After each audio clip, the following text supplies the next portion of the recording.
Hey there, appreciate you being here. This is an original story from Hidden Revenge Family, and it took a turn you truly didn't see coming. Let's get into it. I stood in the corner of my parents' ballroom, holding a glass of cheap sparkling water that tasted like regret. The room smelled of expensive perfume and catered steak. 200 guests laughed too loudly, clinked glasses too often, and pretended they all loved each other. It was my parents' 40th wedding anniversary. They called it a celebration of legacy. I called it a performance. I wore my old U.S. Army dress uniform, not because I wanted to, because it was the only formal outfit I owned that didn't come from a discount rack. The silver threads on the shoulders were faded. The jacket didn't fit quite right anymore, but it was clean, and it reminded me I had once been trusted with national secret satellite intel and decisions that saved lives. Tonight, I wasn't trusted with a seat at the main table. I sat at a side table near the waitstaff beside a bucket of empty champagne bottles. The event planner assumed I was part of the help and asked me if I could clear plates. I said no. She apologized and walked away fast. At least someone here knew embarrassment. My parents, Frank and Vivian Monroe, floated through the room like royalty. My father slapped shoulders and told war stories he had never lived. My mother laughed with women who only called her when they needed gossip or charity auction donations. They didn't look at me, not once. Then the music shifted. The room turned. Phones lifted. Alexis arrived. My younger sister swept in wearing a silver dress that probably cost more than my car. Her lips were glossy, her hair curled perfectly. A photographer she had hired followed her like a pet. Guests parted for her like she was on a red carpet instead of a rented ballroom in Seattle. She waved like a celebrity. She was an influencer. That's what she called herself. I called it unemployed with Wi-Fi. Alexis, darling, my mother rushed to her. They hugged for the cameras. My father kissed her cheek. Not a single glance in my direction. Alexis didn't need to look for me. She knew exactly where I belonged, on the edge. A microphone squealed. My father tapped it proudly. The room hushed. Thank you all for celebrating 40 years of marriage with Vivian and me, he said. Tonight is not just about us. It's about the future of the Monroe family. My mother stepped forward holding an envelope. She smiled like a game show host, revealing a prize. We have decided, she said, to give our entire life savings to our daughter Alexis, to support her purchase of a beautiful new home, a mansion she deserves. Gasps, applause. Someone whistled. Alexis placed a hand on her chest dramatically. Mom, Dad, you shouldn't have. They absolutely had. I did the math instantly. Retirement funds, emergency savings, my father's pension lump sum, my mother's investment account, everything. Gone. Handed over like a crown. No one asked if this was a good idea. No one asked about contracts. No one asked about me. Guests lined up to hug Alexis, compliment her, tell her how proud they were. A woman leaned over and whispered loudly, "You're so lucky to have parents who believe in you." I almost choked on my sparkling water.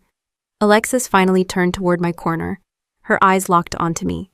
The room didn't quiet, but it felt like it did. She walked over heels, clicking on marble. Cameras followed. She stopped in front of my table, staring at my uniform, like it was something found in a thrift store. Well, she said, look who showed up. Some guests laughed, unsure if it was a joke. Alexis never joked without an audience. I stood up because military habit dies hard. Congratulations, I said. That's a generous gift. Her smile sharpened. Cassandra, she said, drawing out my name. You're still wearing that costume. This is a U.S. Army dress uniform, I said. Oh, right, she said, waving a manicured hand. Your little government job. Intelligence or whatever. All those years, and what did it get you?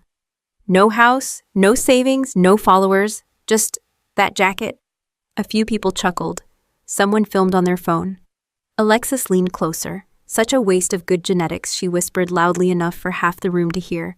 You had every advantage and still ended up a failure with no home. My jaw tightened, but I didn't respond. I had spent years in intelligence learning when silence was safer than reaction. Tonight, silence just made me look weak. My mother stepped in, placing a hand on Alexis's arm like she was calming a star performer between scenes. Sweetheart, she said, don't mind your sister. She's always been different. The word they used when I didn't fit the picture-perfect family brand. My father looked at me then. Really looked. His smile dropped slightly. Cassandra, he said, lowering his voice. You should go, I blinked. Go where? This event, my mother said softly, is about celebration. Your presence is uncomfortable for some guests. Uncomfortable, not my sister insulting me in front of 200 people. Not handing over their financial future without legal protection. Not turning a family anniversary into a social media launch party. No, my existence was the problem. I took a slow breath. In another life, I had stood in command rooms where one wrong decision meant loss of life. This room felt more dangerous. Understood, I said. I picked up my small bag from the chair. A few guests stared. Most avoided eye contact. Alexis smiled like she had just won an award. As I walked toward the exit, I heard Alexis say loudly, "Some people just aren't meant for success. It's not their fault." Laughter followed me. Applause swelled again around her. The ballroom doors closed behind me. The noise dulled. Cold night air hit my face. I stood outside under the hotel lights, still in my faded uniform, breathing slow and controlled like I had been trained. Inside, they toasted their future. Inside, they celebrated a daughter they believed was their legacy. Outside, I stared at my reflection in the glass door and wondered how a family could be so proud of one child and so eager to erase another. And I wondered something else. Have you ever walked into a room knowing you were the most capable person there and still been treated like you didn't belong? I walked away from the hotel doors and didn't look back. My phone buzzed before I reached the parking lot. A text from my mother. "Come to the house. We need to handle your things tonight. Not, are you okay? Not, let's talk. Just logistics." Like I was an unpaid storage unit they needed cleared before morning. I drove through Seattle streets slick with cold rain. Traffic lights reflected on the windshield like blurred warning signs. By the time I reached my parents' gated community, my uniform collar was damp and my patience was gone. Their house sat at the end of a curved driveway, warm lights glowing behind tall windows. It looked like safety. It wasn't. The front door opened before I rang the bell. Alexis stood there, barefoot, still in her silver dress, champagne flute in hand. Music pulsed inside. The after-party was in full swing. "Well, look who followed directions," she said. I stepped inside. The marble floor was cold. Guests turned to stare, curious to see if tonight's entertainment had a second act. My father appeared from the living room. "Good," he said. "Let's get this over with." They led me past laughing friends, past gift bags and catering trays, past the family photos where I already looked like a guest who'd overstayed her welcome. We stopped in the hallway near the garage. My mother crossed her arms. "You can't stay here anymore," she said. "Not after tonight. People saw how tense things were. It's not healthy." "Healthy?" I repeated. "Yes," she said. "We don't want negativity around Alexis while she's starting her new life." Alexis leaned against the wall, sipping champagne. "I need a peaceful environment," she said, "for my content creation." I waited for the punchline. None came. My father cleared his throat. "You're capable. You'll figure something out. You always do." That was his version of love. Confidence without support, compliments without responsibility. "Fine," I said. "I'll grab my belongings." Alexis laughed. "Already handled." She snapped her fingers. A teenage cousin I barely recognized appeared from the garage, holding 2 large black trash bags. Not suitcases, not boxes, trash bags. Alexis took them from him and walked toward me, heels clicking like gunfire. "Here," she said, thrusting the bags at my chest. "Your junk." I didn't catch them at first. They hit me and slid down. One bag split slightly at the seam. My mother frowned. "Alexis, be careful." "It's trash," Alexis said. "Trash goes in trash bags." I looked at the bulging plastic. "This is everything I own." "Well," Alexis said. "Everything we didn't throw away." A few guests had wandered into the hallway, drawn by the noise. Phones lifted again. Always phones. Alexis raised her voice. "Take your precious grandmother's garbage and go. The one you worshipped like a saint. Grandma Rose. The woman they called senile. The woman they hid in a back bedroom during holidays so guests wouldn't see her shaking hands. The woman who taught me how to read when my parents were too busy chasing status." I picked up the bags. They were heavier than expected. My father opened the front door. Cold wind rushed in. Rain hit the marble floor. "Good luck, Cassandra," he said. "We hope you find your path." I stepped outside with both bags in my arms. My uniform soaked instantly. The door closed behind me. The lock clicked. Laughter resumed inside. Music turned up. Glasses clinked. I stood on the front steps in the rain holding 2 trash bags like they were evidence. I walked down the driveway, the gravel bit into my shoes. My shoulders burned. A car passed by on the main road. No one slowed. At the gate, I paused under a streetlight. Water dripped from my hair onto the plastic bags. One corner sagged where the seam had split. I set the bags down and crouched. The torn opening revealed fabric inside. Floral print, old, familiar. I pulled gently. A scarf. Grandma Rose's scarf. The one she wore every winter, even indoors, because she always said houses were never warm enough when love was missing. My throat tightened. I widened the opening and looked inside. More items. A worn leather journal, a wooden rosary, a framed photo of Grandma Rose holding my hand at age 6. My parents had called these hoarder nonsense. To me they were memory. Proof someone in that house had once seen me. I lifted the second bag. It rustled heavier. Something solid shifted inside. Hard edges. A box maybe? I didn't open it there. Not on the street. Not under the gate camera that surely recorded every step I took. I tied the torn seam tighter and picked up both bags again. Rain mixed with the cold air. My hands went numb. My shoes squelched. I walked toward the main road and flagged down the first taxi I saw. The driver glanced at my uniform and my bags. "Rough night," he asked. You could say that. He didn't ask questions. That made him my favorite person of the day. We drove to the cheapest motel near the highway, the kind of place with flickering neon and carpet that smelled like lost decisions. I paid in cash. Old habit. Always keep emergency money. Inside the room, I dropped the bags on the bed. Springs creaked. The heater rattled like it wanted to die. I locked the door, checked the window latch. Another habit. Trust is earned. Locks are assumed. I opened the first bag fully and laid Grandma Rose's belongings on the bedspread one by one. Each item like a quiet voice in a room that had been too loud for too long. Then I turned to the second bag. The plastic tore wider as I pulled. Inside was a shoebox wrapped in silver duct tape edges worn like it had been handled many times. Not trash, not random, intentional. I stared at the box, water dripping from my sleeves onto the floor, my hands hovering just above the tape. Training told me to assess before acting. Emotion told me to rip it open. I took a slow breath and pulled the box toward me. I peeled the duct tape slowly, not because I was careful, but because I didn't trust surprises anymore. The last strip came loose. The shoebox lid lifted with a soft sigh, like it had been waiting years for this moment. Inside were letters, handwritten envelopes stacked neatly, Grandma Rose's handwriting uneven, looping, stubborn. On top sat a folded note with my name, Cassandra. I didn't open it yet. Under the letters were plastic-wrapped bundles. Rectangles, tight, heavy. My fingers pressed into one and felt the ridges of paper. I unwrapped a corner. A $100 bill stared back at me. I froze. Then pulled the wrapping off fully. Another stack beneath it, and another, and another. I spread them across the bed. The motel's cheap blanket disappeared under a sea of green. I counted. Once, twice, 3 times. $700,000. Not a lucky lottery ticket. Not loose savings. Cash. Carefully preserved. Hidden. Protected. My mind ran scenarios automatically. No bank. No records. No paper trail. Someone had planned this. Grandma Rose had never been broke. She had been invisible by choice. My hands moved to the bottom of the box. Something flat rested beneath the money.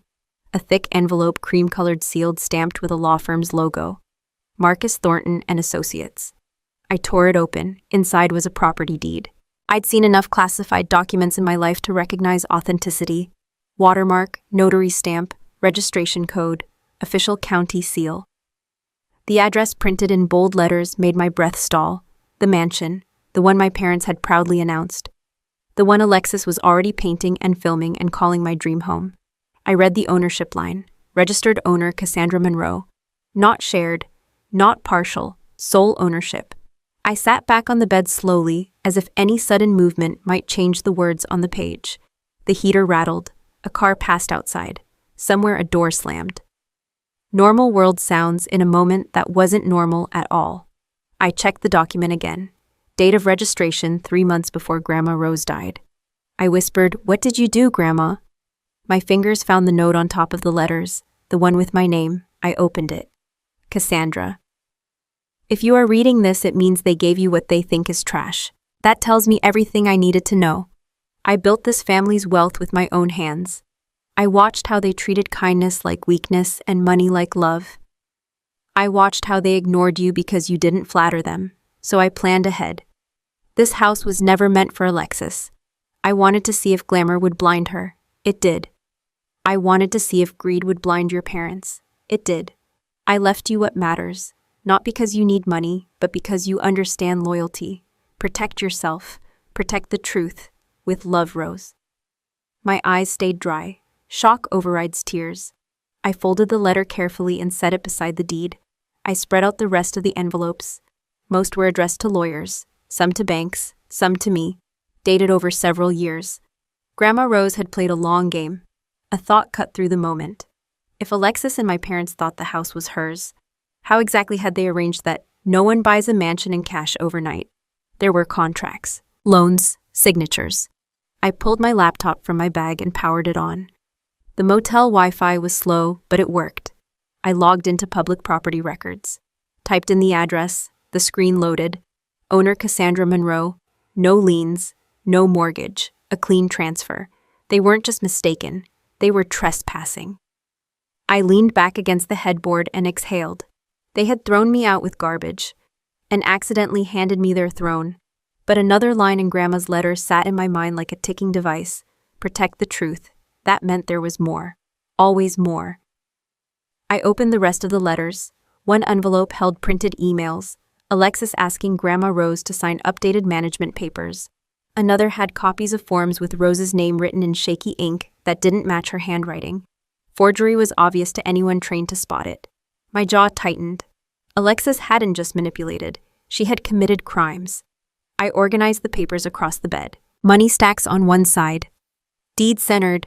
Letters fanned out like a case file. Years in military intelligence had taught me how to build a timeline.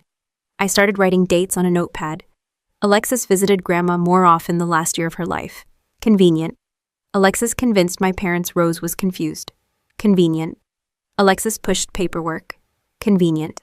And then Grandma died quietly. Too quietly. My hand paused mid-note. Rose's medication records. My mother had once complained about pharmacy costs. Alexis had taken over prescription pickups. A memory surfaced. Rose whispering to me months before she died. Your sister worries too much about my pills. At the time, I thought it was harmless. Now it was a siren. I set the pen down. This wasn't only about money. This was a crime scene that had never been investigated. I gathered the documents into piles and slid them back into the box, except for the deed and Grandma's note. Those I kept out. I opened the motel drawer and found a Gideon Bible. I didn't pray, but I needed a flat surface. I placed the deed inside it for safekeeping. Then I picked up my phone and looked at the call log. Missed calls. 3. Mom, Dad, Alexis. They didn't know yet. And that was an advantage. I turned the phone face down. In a matter of hours, I had gone from unwanted daughter to legal owner of their dream. From trash to leverage. From exile to power. And I hadn't even raised my voice once. I didn't sleep. The heater rattled. A couple argued in the next room. Somewhere outside, a siren wailed and faded. None of it mattered. My mind was already in operational mode. I lined the documents on the bed again, this time with purpose. Not emotion, not anger, assessment. In the Army, intelligence work is simple in theory. Collect, verify, connect, expose. People think it's about gadgets and dark rooms. It's mostly about patience and noticing what others ignore. My family had ignored me for years. That was their first mistake. I opened my laptop and built a timeline spreadsheet. Date of Rose's hospital visits. Dates on Alexis's emails. Dates of the deed transfer. Dates of my parents' sudden financial withdrawals. Patterns formed fast. 3 months before Rose died, my parents liquidated part of their retirement fund. 2 weeks later, Alexis emailed a realtor. A week after that, Rose signed management authorization papers. Except the signature didn't match her older letters. The slope of the R was wrong. The pressure points were inconsistent. A shaky imitation, not age-related tremor. I zoomed in on a scanned copy and smiled without humor. Alexis hadn't just faked it. She'd done it badly. Next step, money trail. I searched public court databases, no mortgage under Alexis's name, no approved loan, no credit-backed purchase, which meant only one thing: she had convinced my parents to pay. I pulled my phone and checked my bank app. My parents had once added me as an emergency contact on their shared account. They forgot to remove it when they stopped speaking to me. I still had read-only access. There it was, a wire transfer, their entire savings, sent to a title company, the same week as the deed transfer. My father, a man who once refused to buy name-brand cereal because it was financially irresponsible, had just handed over his future to a daughter who bought handbags, like disposable cups. I stared at the screen and shook my head. Greed makes smart people stupid. Pride keeps them blind. I copied everything: screenshots, transaction IDs, dates, evidence folder, habit. Then I leaned back and finally let myself feel one thing. Not sadness, disgust. I brewed motel coffee that tasted like burnt rubber and sat at the small table opening Grandma Rose's medical papers. Pharmacy receipts, dosage schedules, a note from her doctor reminding caregivers not to skip medication because of heart risk. I checked the dates. 3 refill pickups were signed by Alexis. 2 of those refills never showed corresponding dosage logs. Missing days. I didn't need to be a doctor to understand what that meant. My hand tightened around the coffee cup. Alexis hadn't just stolen money, she had sped up death. I set the cup down carefully so I wouldn't crush it. Controlled movements, controlled breathing. Anger is useful only if you don't let it drive. I needed professional backup, not revenge, precision. I searched the law firm name on the deed. Marcus Thornton and Associates. Downtown Seattle, estate law, trust litigation, high-end. I called. A receptionist answered with a voice that cost more than my motel room. I explained I had documents from Rose Monroe's estate and needed an urgent appointment. I didn't beg. I stated facts. Another habit. She booked me for noon. I packed the shoebox into my bag. Cash stayed wrapped. Deed inside the Bible, letters in a folder. I checked out of the motel and walked to my car. Rain had stopped. The sky was the color of dull metal. I drove into the city, parked near the law office, and waited in the lobby, surrounded by marble and quiet money. Marcus Thornton came out himself. Mid-50s, sharp suit, eyes that missed nothing. "Miss Monroe," he said, "please come in." Inside his office, I laid everything on his desk without speaking. He looked through the deed first, then the letters, then the forged signatures, then the pharmacy logs. His jaw tightened almost imperceptibly. "Your grandmother was thorough," he said finally. "She wanted the house to go to me," I said. "Legally." "It already has," he replied. "This deed is registered. You are the sole owner. No one else has a legal claim." I let that settle. "What about the money my parents sent?" I asked. "Gone," he said. "Voluntarily transferred, unless fraud is proven." I slid the forged documents forward. He nodded slowly. "Fraud may be the least of their problems." "What do you mean?" He opened a drawer and pulled out a USB drive. "Your grandmother recorded a statement before she passed," he said. "She told me to release it only if certain conditions were met. One of them appears to have occurred." He plugged it into his computer and hit play. Rose's voice filled the room, fragile, clear. "If you are hearing this, it means Alexis attempted to seize what she did not earn. She has already cut my medication without my consent. I fear what she may do next. I leave this record so there is no doubt about my wishes and no doubt about what has been done to me." I closed my eyes for 1 second, just one. Marcus turned off the recording. "This," he said, "is evidence. Combined with the medical logs, it establishes potential criminal intent. If you wish, we can contact authorities." "Not yet," I said. He raised an eyebrow. "May I ask why?" "Because they still think I'm homeless," I said. "Power is best used when the other side doesn't know you have it." A faint smile tugged at his mouth. "I see your background wasn't wasted. I need to understand the full financial situation," I said. "What liabilities exist? What contracts were signed?" "Everything," he nodded. "We'll obtain records." Quietly. "Good," I said. "And I want no contact with them yet. No warnings." Marcus folded his hands. "You are in a strong position, Ms. Monroe, but strength without control can become cruelty." "I'm not interested in cruelty," I said. "I'm interested in truth."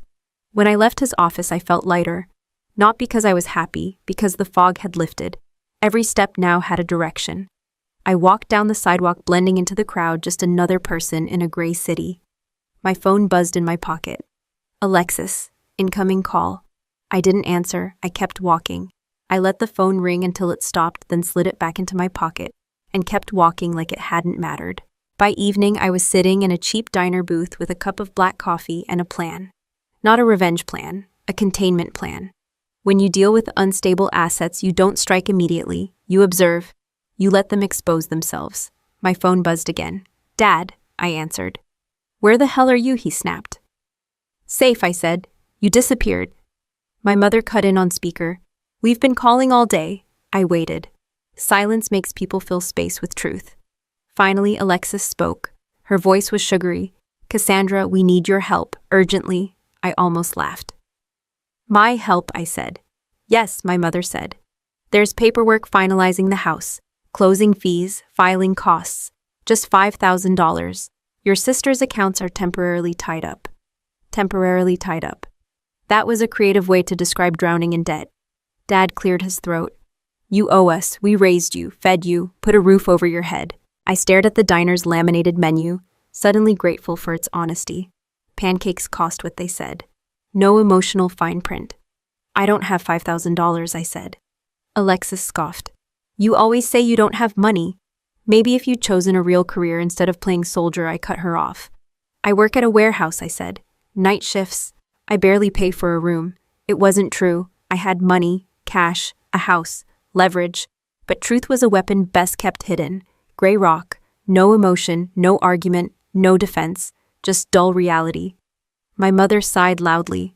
"So you're really going to abandon your family when we need you?" Silence again. Dad spoke softer, calculated. "If you can't help financially, at least show some support. Call your sister, encourage her. She's under stress." "I'm tired," I said. "I have work tonight." Then I ended the call. No dramatic goodbye. No anger. No explanation. I paid for the coffee and left the diner. Control wasn't loud. It was steady. Over the next days, I built my cover. A cheap rented room, a prepaid phone number, a voicemail greeting saying I was unavailable due to night shifts. When they called, I answered rarely. When I did, my voice stayed flat, distant, uninteresting. Gray rock. They stopped yelling. Then they started complaining. Then they started begging. Predictable. One afternoon, my phone buzzed with a video message from Alexis. Curiosity isn't always weakness. I opened it. She stood inside the mansion, phone held high, sunlight pouring through tall windows. Workers in white overalls painted a large room behind her. Buckets of paint, drop cloths, a ladder. "Guess what this room is going to be," she said, smiling wide. My walk-in designer closet. Floor-to-ceiling shoe walls, vanity lighting. The perfect space for unboxing videos. She turned the camera toward the window. A reading nook sat beneath it. Built-in shelves, a cushioned bench, Grandma Rose's room. She had told me once quietly, "When I'm gone, that room should belong to you. A place to think, a place to rest." Alexis didn't know that. Or maybe she did, and didn't care. She flipped the camera back to her face. "Some people are just meant for luxury," she said. "Not everyone can handle a home like this." The video ended with her blowing a kiss. I didn't reply. I saved the video to a secure folder. Evidence. Marcus called later that day. "We pulled your parents' financial records," he said. "Their retirement accounts are nearly empty. They're now personally liable for several short-term loans taken under Alexis's name with them as guarantors." "How bad?" I asked. "If Alexis defaults, they lose everything. If the house is seized, they still owe." I stared at the saved video thumbnail. "Do they know any of this?" I asked. "Not fully," he said. "Alexis has been filtering information. She told them sponsorship deals would cover payments. None exist." I closed my eyes once. "Not long, no dramatics. Continue," I said. He paused. "We also verified pharmacy logs. The medication gaps are documented. Combined with the audio recording, law enforcement will take interest." "Not yet," I said again. Marcus didn't argue. "Understood. One more thing. Your parents called the office today." I blinked. "About what?"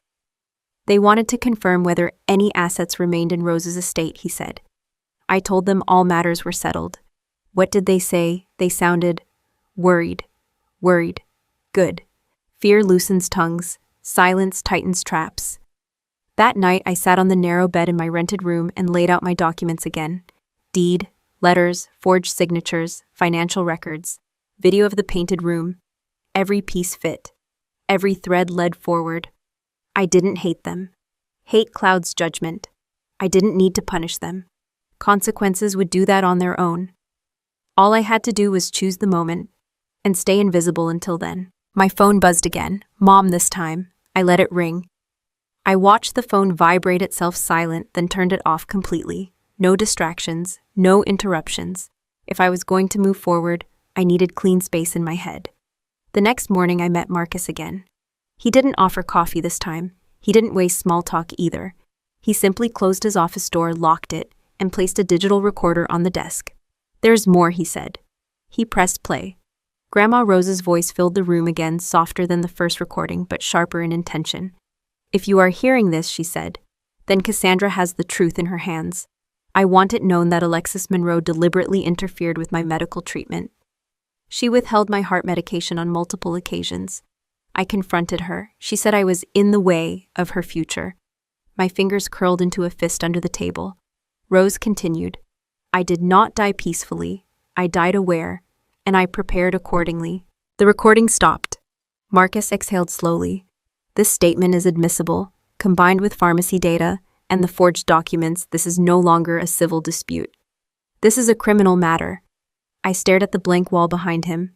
"This isn't about money anymore," I said. "No," Marcus replied. "It's about accountability." I thought of Alexis tossing trash bags at me, of my parents closing the door, of Grandma Rose whispering stories to me while my mother entertained guests in the next room. She planned everything I said quietly. "Yes," Marcus said. "She built a legal trap, she left bait, and she trusted you to spring it only when necessary." I let that sink in. Then I asked, "What happens if we go to the police today?" "Alexis will be arrested," Marcus said. "Your parents will be investigated for financial complicity, possibly negligence. The house will be seized as evidence. Media attention will follow. Media attention, Alexis's oxygen supply."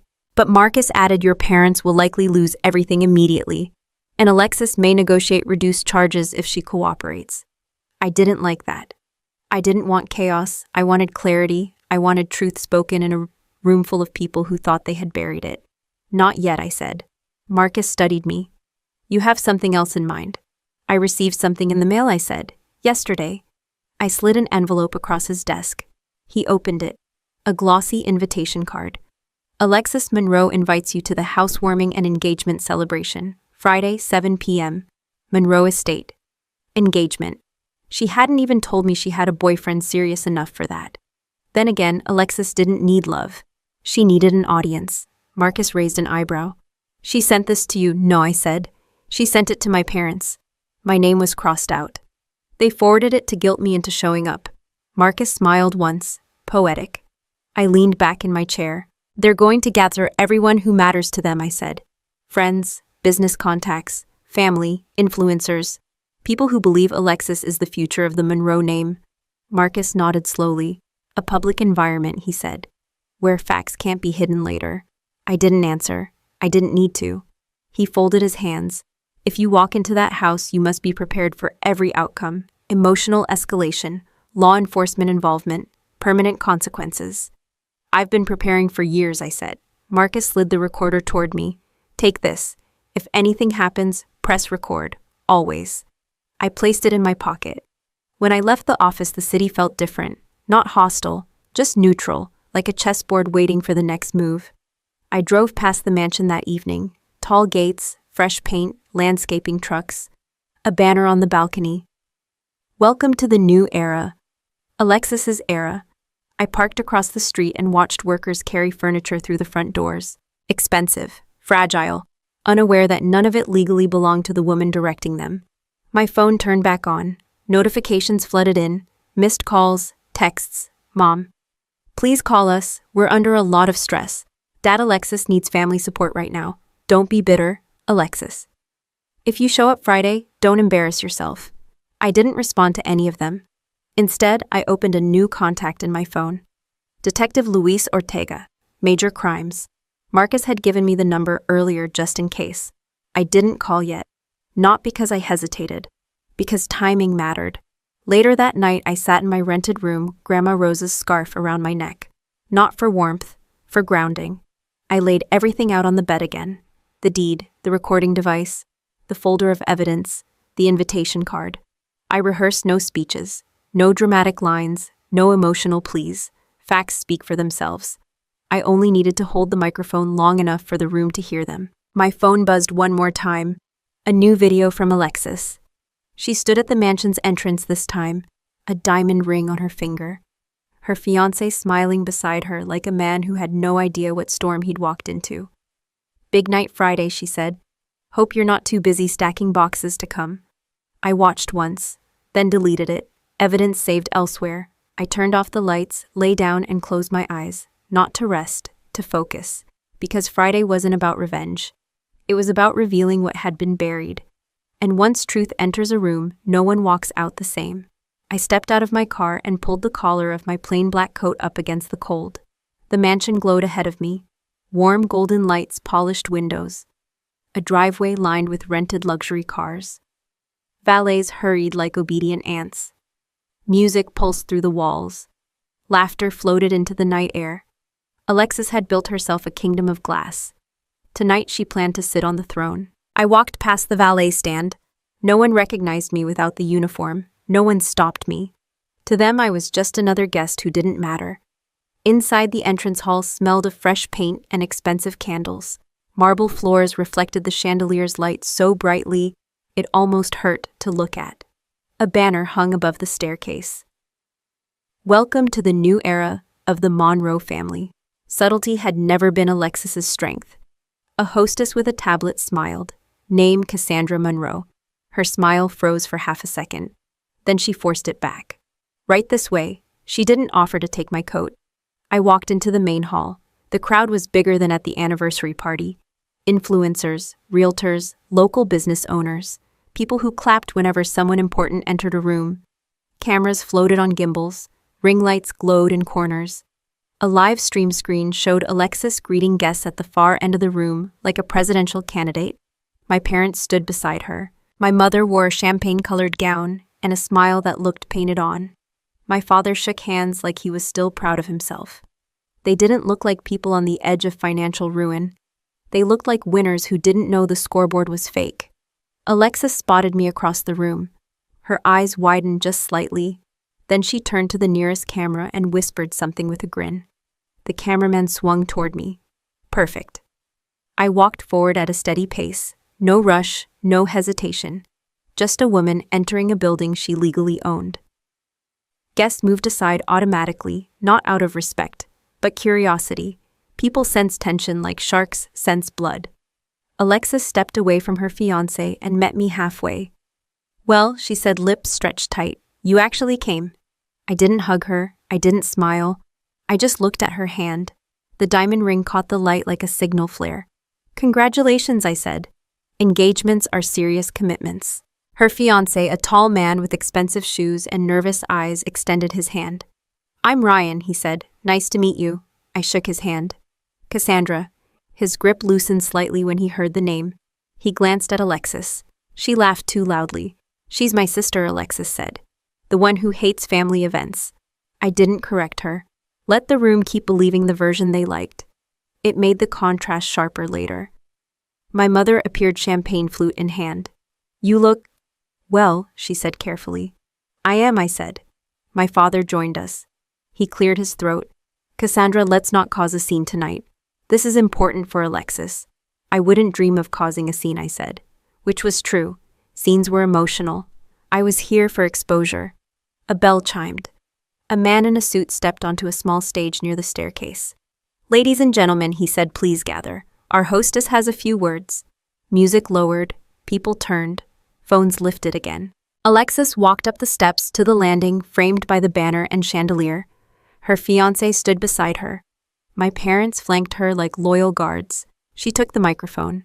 "Welcome," she said, voice sweet as sugar water. "Tonight marks the beginning of a new chapter for the Monroe family. This home represents growth, success, and vision. Applause." She raised her ring hand. "And I'm thrilled to announce my engagement to Ryan. Together we'll build something extraordinary." More applause. Flashing lights, a chorus of congratulations. Alexis lifted her chin. "I want to thank my parents," she said, "for believing in me, for investing in my future. for knowing that sometimes one child carries the legacy forward. Her eyes flicked toward me. Quick, sharp, intentional. Some guests followed her gaze. Whispers sparked. The camera feed cut briefly to me on the large screen, then back to Alexis. Whoever ran the live stream knew drama when they saw it. Alexis smiled wider. Not everyone is built for success, she said. Some people choose simpler paths, and that's okay. We all play our roles. A few awkward laughs. My mother's smile tightened. My father stared straight ahead, like a man hoping a problem might solve itself if he didn't look at it. Alexis lifted a pair of golden scissors from a silver tray. And now, she said, to officially open this home. I stepped forward. Not running, not rushing, just walking. I moved through the crowd, past shocked faces, past raised phones, past whispered names. I reached the foot of the staircase. Alexis paused mid-breath. I looked up at her. Before you cut anything, I said I'd like a moment. The crowd murmured. A microphone assistant hesitated, then handed me a second mic, assuming this was part of the program. It wasn't. Alexis forced a laugh. Oh my God, Cassandra. This isn't the time. I turned toward the audience. My name is Cassandra Monroe, I said. Former U.S. Army intelligence officer. And the legal owner of this property. Silence hit the room like a power outage. Alexis froze. My mother blinked rapidly. My father's face drained of color. I kept my voice level. This house was registered 3 months ago under my name. Not Alexis's, not my parents'. Mine. Murmurs, gasps. A dropped glass shattered on the marble floor. Alexis stepped closer, smile gone. That's not funny, she hissed. I'm not joking, I said. I raised my free hand. Marcus Thornton stepped out from the side entrance, accompanied by 2 security officers from the venue, unsure whose side they were on. He held a folder. Ladies and gentlemen, Marcus said, voice calm and professional. I am attorney Marcus Thornton. This is the registered deed for this property. He lifted the document high enough for cameras to zoom in. My name sat printed in bold black letters. Cassandra Monroe. Alexis grabbed the mic from my hand. This is insane, she said, laughing wildly. My parents bought this house for me, everyone knows that. Marcus stepped forward. Your parents transferred funds? Yes. But ownership was assigned by the estate of Rose Monroe. Sole beneficiary, Cassandra Monroe. My mother's champagne flute slipped from her fingers and shattered. My father whispered, Rose. I took the microphone back gently. There's more, I said. I opened a second folder. And this, I said, is documentation of forged signatures, financial fraud, and interference with medical treatment. Alexis's breathing changed, fast, shallow.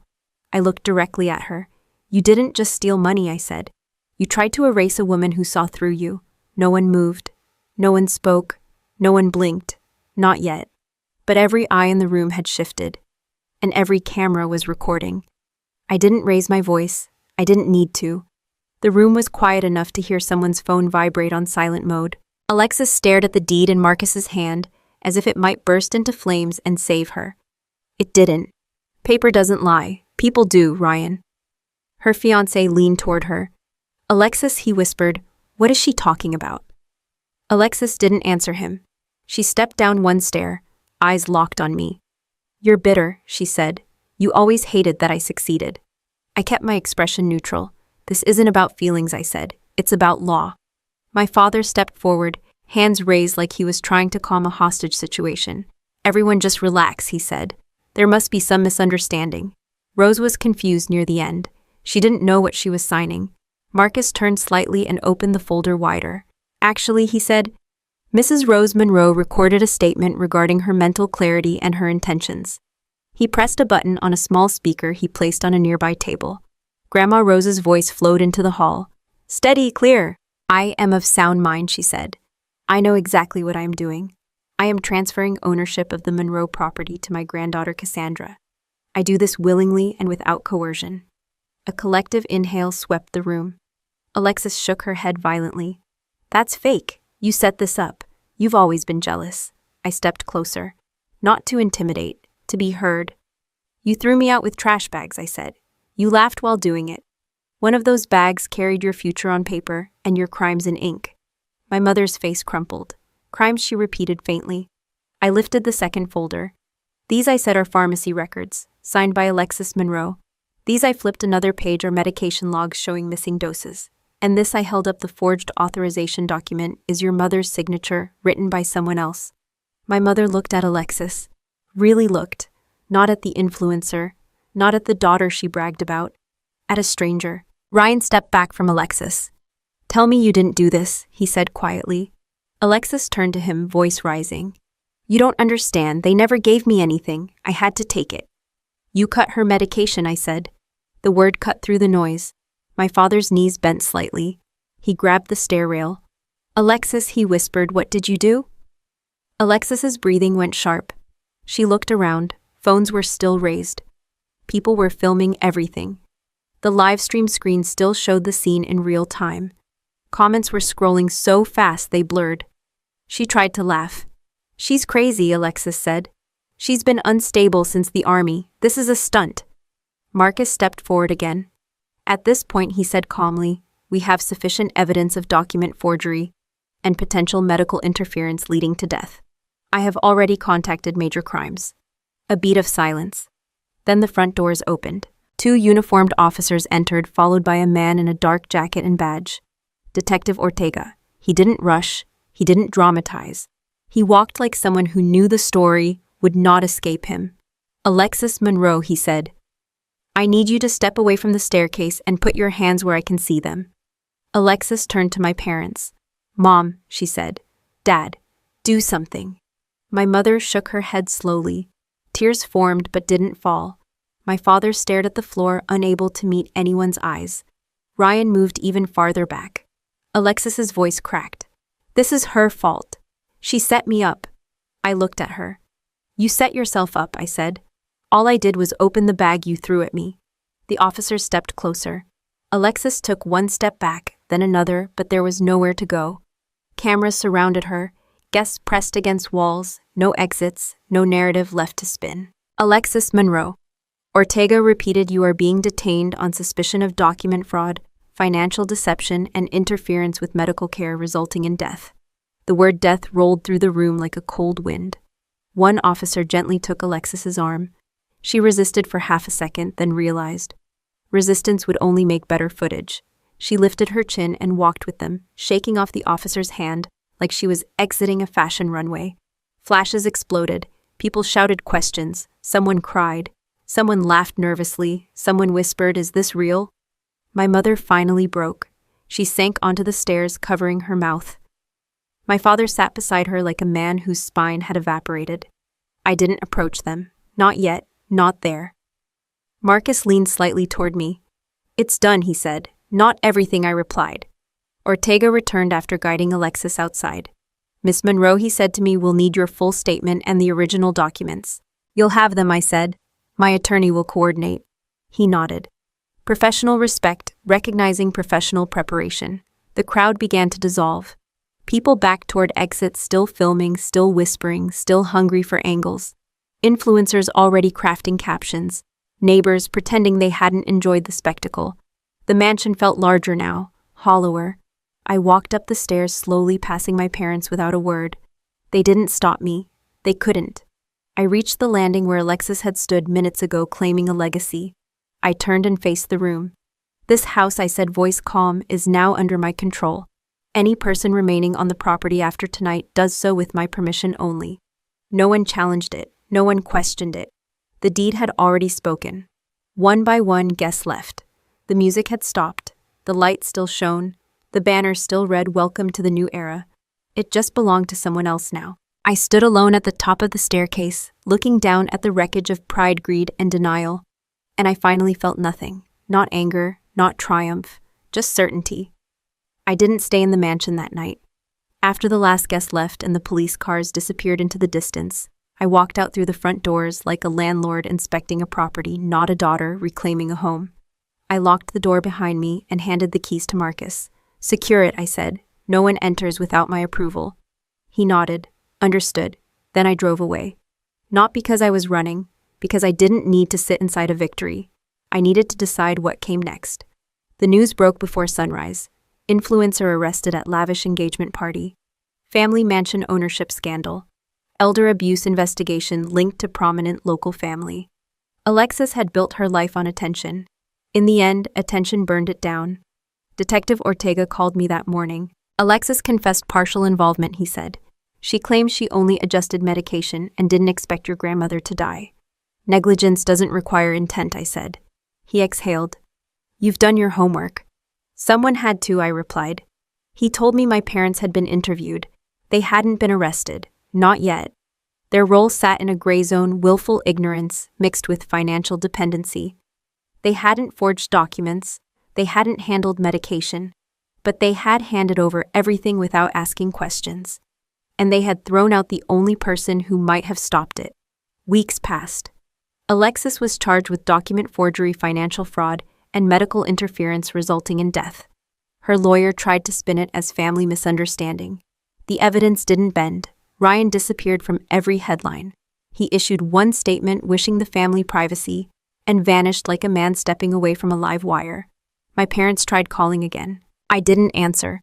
Not because I hated them, because I needed them to sit in silence and finally hear their own choices. Marcus handled the estate. The mansion was mine. The cash from the shoebox was legally declared and deposited. Taxes paid, no loose ends. Grandma Rose had planned better than any strategist I'd ever met. I visited the house once during that time. No guests, no banners, no music. Just empty rooms echoing. I walked into the reading nook Alexis had started converting into a closet. Paint cans still sat on the floor, shelving half installed, the window bench untouched. I sat there for a long time, not mourning, listening. I could almost hear Grandma Rose's voice saying, "A quiet room tells the truth," so I told the truth, to myself. I didn't want this house, not as a palace, not as a trophy. It was a symbol of everything that had rotted in my family. Keeping it would turn me into the same person who measured worth in square footage. I called Marcus. "Sell the property," I said. He paused. "Are you sure?" "Yes," I said. "At market value, no favors, no discounts." He didn't argue. He understood legacy wasn't always about possession. When my parents heard they requested a meeting, I agreed. We met in a small cafe far from their old neighborhood. No marble floors, no chandeliers, just chipped mugs and scratched tables. They looked older, smaller. My mother's hands shook when she lifted her coffee. My father avoided my eyes. We lost everything, my mother said. I didn't answer immediately. I let the words sit. Alexis took loans in our names, my father said. We didn't know. We thought sponsorship money was coming. You didn't ask, I said. My mother winced. We were proud of her and ashamed of me, I said. They didn't deny it. Denial was gone, only regret remained. What happens to us now, my father asked. I slid a folder across the table. Inside was a simple plan, a small house in a quiet rural town, paid in full. Enough remaining funds from the estate to cover modest living costs. No luxury, no spotlight, no debts. I followed Grandma Rose's instructions, I said. You will have a place to live, basic comfort, nothing more. My mother's eyes filled. Why, she whispered. After what we did to you, I thought of Grandma Rose's letter, loyalty, heart, memory. Because ending a cycle doesn't require becoming the villain, I said. They nodded, not understanding fully, but accepting. They didn't ask for forgiveness. They didn't deserve to.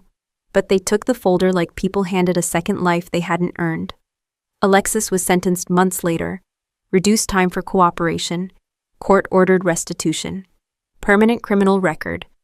The influencer world moved on in a week. The internet always does. No one invited me to the sentencing. I didn't attend anyway. Justice didn't need my applause. I took the remaining money and built what Grandma Rose wanted. A foundation for veterans transitioning out of service. Housing assistance. Legal aid, counseling, real help. Quiet help, no banners, no live stream, no applause. On the opening day, a young woman in a worn uniform shook my hand and said I thought I had nowhere to go. I smiled. Now you do. That night I walked alone on a beach outside the city. Cold sand, open sky, endless horizon, no uniform, no trash bags, no marble floors, just me. I stopped at the waterline and watched the waves roll in steady and relentless. Some families throw away what they don't understand. Some people mistake glitter for gold. And some treasures only reveal themselves after they've been called trash. I turned toward the dark ocean and spoke softly, not for anyone else, just for myself. Rubbish in one house becomes inheritance in another, and greed never owns what it steals. Then I walked back up the shore, hands in my pockets, future open, unclaimed, and fully mine. Now I want to ask you something.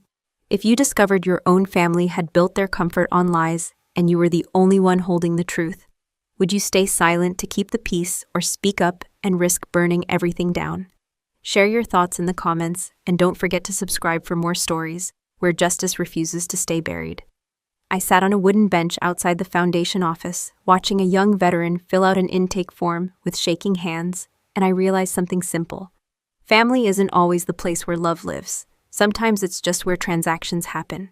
For most of my life, I believed family meant loyalty, safety, a home base. I thought blood created a bond that couldn't be negotiated or sold. I was wrong. Some families don't run on love.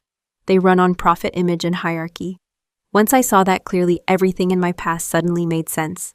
My parents didn't invest in Alexis because they loved her more. They invested in her because she made them look successful. She was glossy, loud, visible.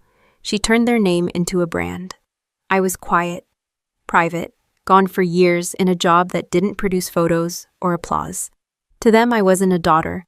I was a line on a spreadsheet that didn't generate returns. Once you accept that some families operate like corporations, their behavior stops feeling confusing. It becomes predictable. They promote the child who raises their status. They sideline the one who doesn't play the part. They fund what flatters their ego. They cut what doesn't. In that system, love isn't unconditional, it's performance-based. That realization hurt. But it also set me free. Because once you see the rules of the game, you can decide whether you're willing to keep playing. A lot of people don't want to admit this happens. We're taught to believe family is sacred ground. That questioning it makes you ungrateful. That walking away makes you cruel. But reality is more complicated. Some families build identity around appearances. Some parents need a golden child to feel successful. Some siblings learn early that charm pays better than character. And when you're the one who doesn't fit the script, you feel crazy. You wonder what you did wrong. You try harder. You shrink yourself. You apologize for existing. I did that for years, until the night they handed me my life in trash bags. That moment was brutal, but it also stripped away every illusion. I finally understood that I had been participating in a system designed to keep me small. Once I saw that, I stopped asking for love from people who only understood leverage. If any part of this sounds familiar, I want to talk to you directly for a moment. There are warning signs when family love has turned into a business arrangement. If praise only appears when you achieve something that benefits them, that's a sign. If your choices are only supported when they make the family look good, that's a sign. If money is always attached to control, guilt, or obedience, that's a sign. If you're treated like a disappointment for choosing peace over performance, that's a sign. Healthy love doesn't require you to audition for acceptance. Another sign is how they react to your independence. When I joined the military, I thought they'd be proud. Instead, they treated it like I'd rejected their dream. I wasn't building the family brand, I was building myself. That threatened their narrative, so they rewrote me as the failure. Some parents don't want children, they want extensions of themselves. When you refuse to be that extension, they treat you like a defective product. That's not love, that's branding. The hardest lesson for me was realizing that you cannot earn unconditional love from someone who only knows conditional attachment. No amount of success, obedience, or sacrifice will turn a transactional relationship into a nurturing one. It will only exhaust you. So what do you do if you recognize your family in any of this? First, you build your own foundation. Financial independence is not just about money, it's about freedom. When you can pay your own bills, sign your own lease, and make your own decisions. Manipulation loses its power. You stop negotiating your dignity for survival. Second, you protect your information. Important documents, accounts, medical decisions, legal paperwork. People who respect you won't demand control over these things. People who want leverage will. Third, you stop trying to convince them of your worth. People who see value only in performance will never appreciate authenticity.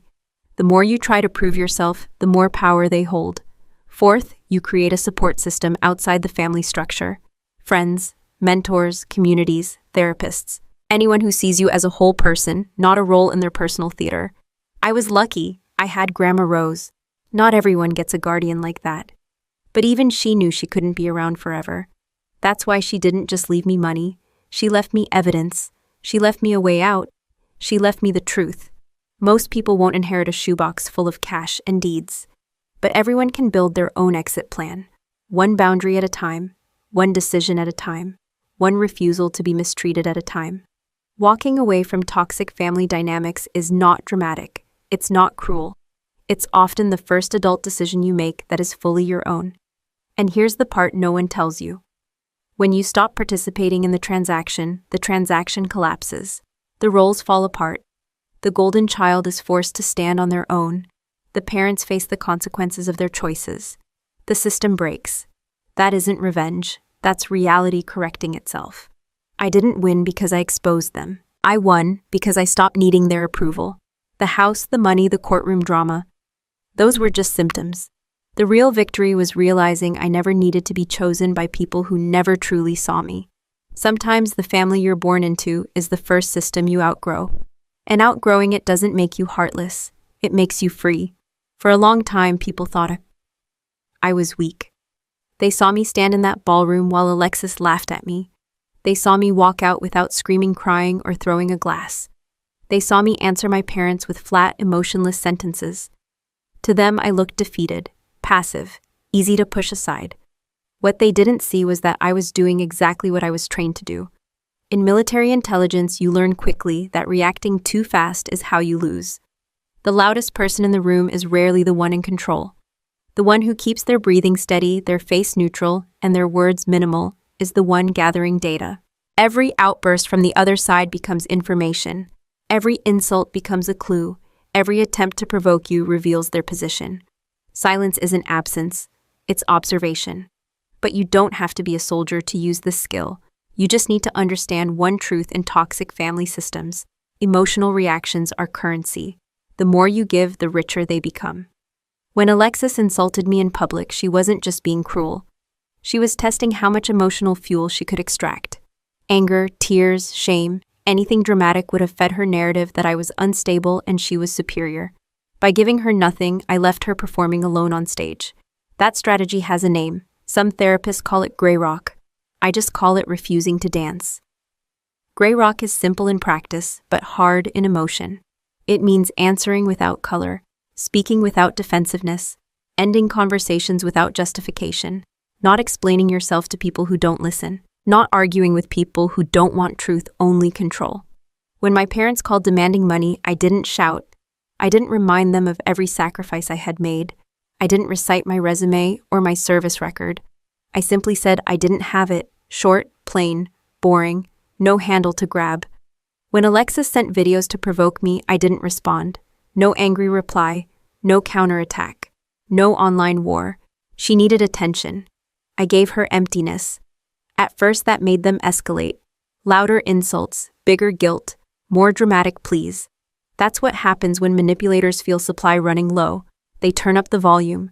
But when you stay steady, something interesting happens. They start to crack. They contradict themselves. They exaggerate. They reveal desperation. They expose lies they can no longer keep straight. They show everyone else who they truly are because you are no longer absorbing the chaos for them. Silence doesn't mean you accept mistreatment. It means you refuse to participate in the performance. Many people think strength looks like shouting your truth. Sometimes it does. But in certain environments, the strongest move is to say less and prepare more. Save your words for the moment they matter. Save your energy for actions that change reality, not arguments that recycle pain. If you grew up in a family where arguments go in circles, where apologies never come, where blame always lands on the same person, then you know what I mean. No one is actually listening. They are waiting for their turn to speak. Your explanations become ammunition. Your emotions become proof that you're the problem. Silence starves that machine. This doesn't mean disappearing or becoming cold. It means choosing when to engage and when to withdraw. It means ending a call that becomes abusive. It means saying, I'm not discussing this and letting the discomfort sit where it belongs. It means protecting your inner world from people who treat it like a playground. Here's the practical part.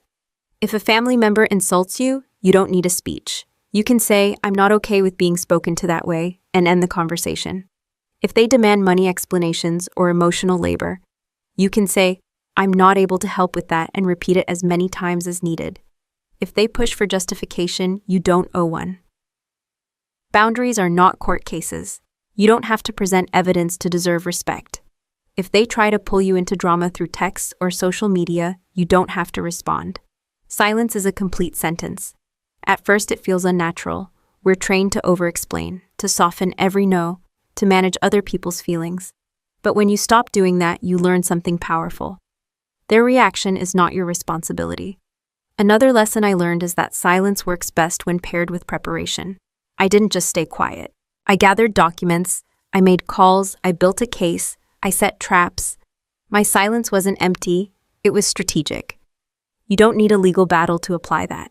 Your preparation might look like saving money quietly, looking for a new place to live, building a support network, finding a therapist, planning how to exit a toxic environment, saying nothing while you set yourself up for freedom. The outside world sees stillness. Inside, you're building momentum. And eventually there comes a moment when silence ends, when you speak once clearly and everything changes. Not a rant, not a breakdown, a statement of fact. I walked into that mansion and said one sentence, I own this house. Everything after that was just paperwork catching up to truth. So if you feel overlooked, underestimated, dismissed, or erased in your own family, don't assume your quiet endurance is weakness. It might be the beginning of strategy. It might be the space where you're gathering strength. It might be the calm before you step into your own authority. You don't have to announce every plan. You don't have to defend every choice. You don't have to fight every battle. Sometimes the strongest move is to say nothing, prepare everything, and speak only when reality is already on your side. Silence was never my weakness. It was my advantage. People love revenge stories. They love the moment the wrong daughter storms back in, burns everything down, and walks away smiling while the family begs in the ashes. I understand why. When you've been humiliated, dismissed, or erased, fantasy revenge feels like justice. It feels balanced. It feels satisfying. But standing in the wreckage of my family's illusions, I learned something important.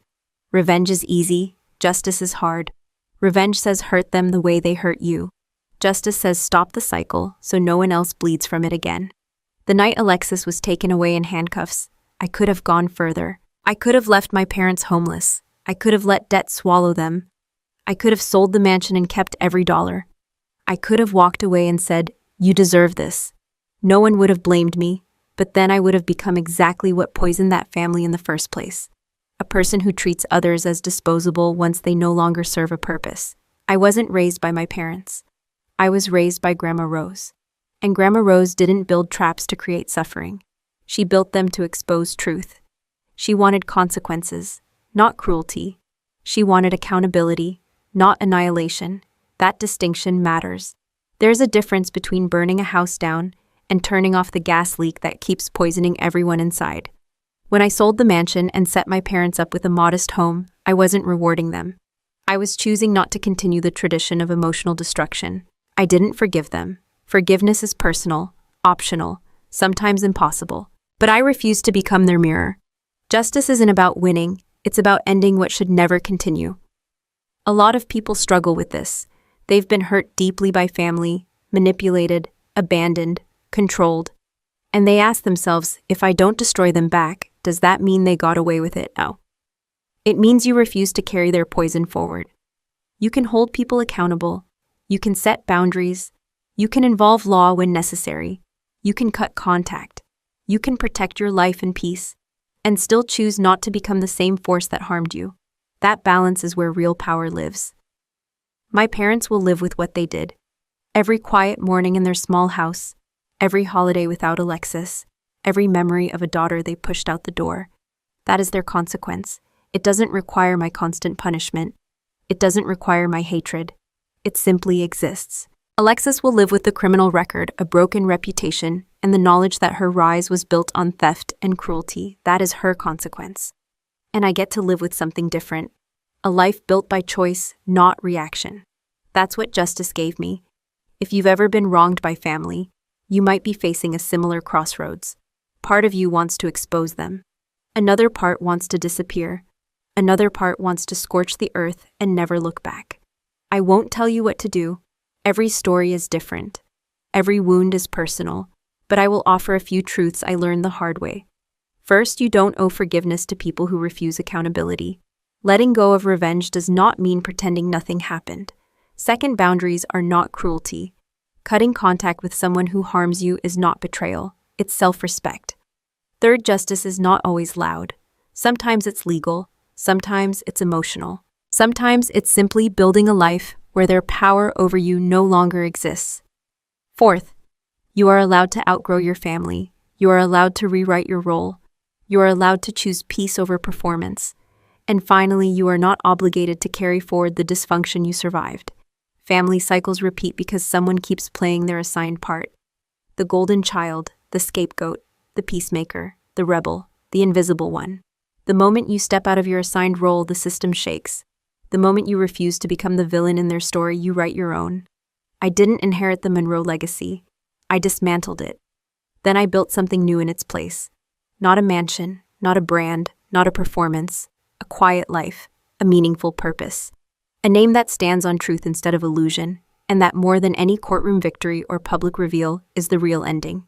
So now I'll leave you with this question. If you had the power to expose the truth in your own family, but also the power to choose what kind of person you become afterward, would you choose revenge that feels good for a moment, or justice that sets you free for a lifetime? Share your thoughts in the comments and subscribe for more stories about breaking cycles, reclaiming power, and choosing a different legacy. Final note.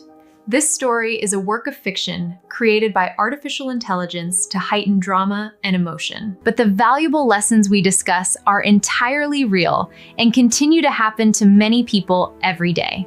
If this style isn't for you, that's perfectly okay. Please feel free to look for other content that better suits your needs.